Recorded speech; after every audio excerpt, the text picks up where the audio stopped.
All right, traders and hustlers, today's episode is going to hit different. Yeah, I know you're used to us drilling into your heads about trading psychology, self-sabotage, and all those "why did I just blow my account" moments.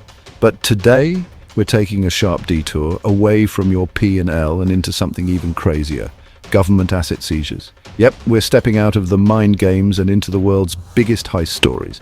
If you're ready for this wild ride, make sure to hit like and drop a comment below. Let us know your craziest trading moment or what you think of the topic. Let's get the conversation started.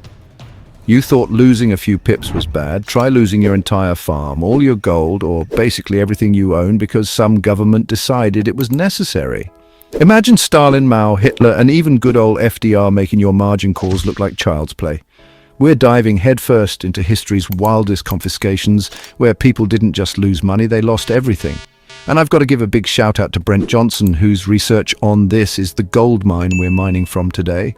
Without his work, we'd still be digging for historical gems like we're panning for gold in a drained riverbed. So buckle up, because today's episode may not be about blowing up your trades, but it will make you think twice about where you stash your assets.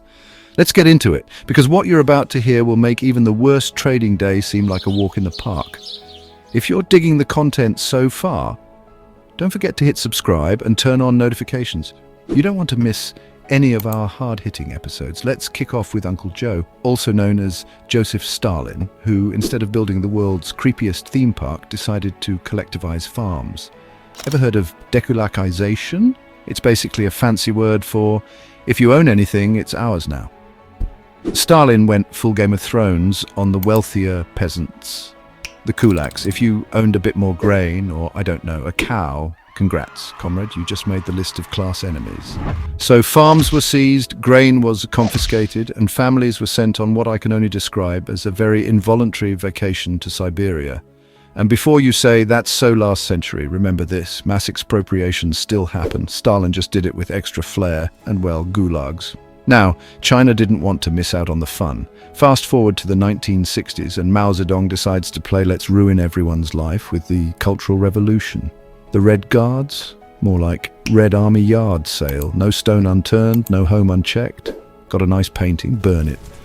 Some family heirlooms? Smash them. Your family's gold ring? Sorry buddy, it's for the people. Of course, the people never actually saw it. So the four olds, old customs, old culture, old habits, and old ideas were out. What was in? Asset confiscation. And the kicker? People didn't just lose their stuff, they lost their dignity too. Yet, amidst the chaos, you had folks hiding valuables in the weirdest places. Who knew Grandma's vase was worth more stuffed with contraband cash than it ever was holding flowers?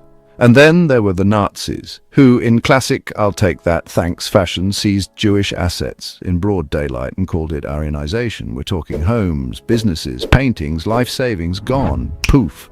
They practically turned confiscation into a full-time job, except no one wanted this job because, you know, it involved war crimes. Jews, scrambling for survival, did everything short of pulling a Houdini act to protect what little they had left. Stuffing money in mattresses, child's play, transferring money abroad, or using non-Jewish proxies. Now that was the elite game of asset hide-and-seek. Too bad the Nazis weren't playing fair. The only thing more brutal than their confiscations? Their taste in architecture. Yikes. But let's not pretend this was all across the ocean drama. Oh no, the US had their own fun in the 1930s. You'd think FDR was playing a game of Monopoly and decided, what if we made hoarding gold illegal? That's right. Executive Order 6102 required everyone to hand over their gold. You had some under your mattress? Too bad. They weren't having it. People were walking into banks looking like they were turning in their dignity. The only things exempt from the great gold grab: jewelry and rare coins. So, yeah, if your life savings weren't in a necklace, congratulations, you just got state-approved mugged.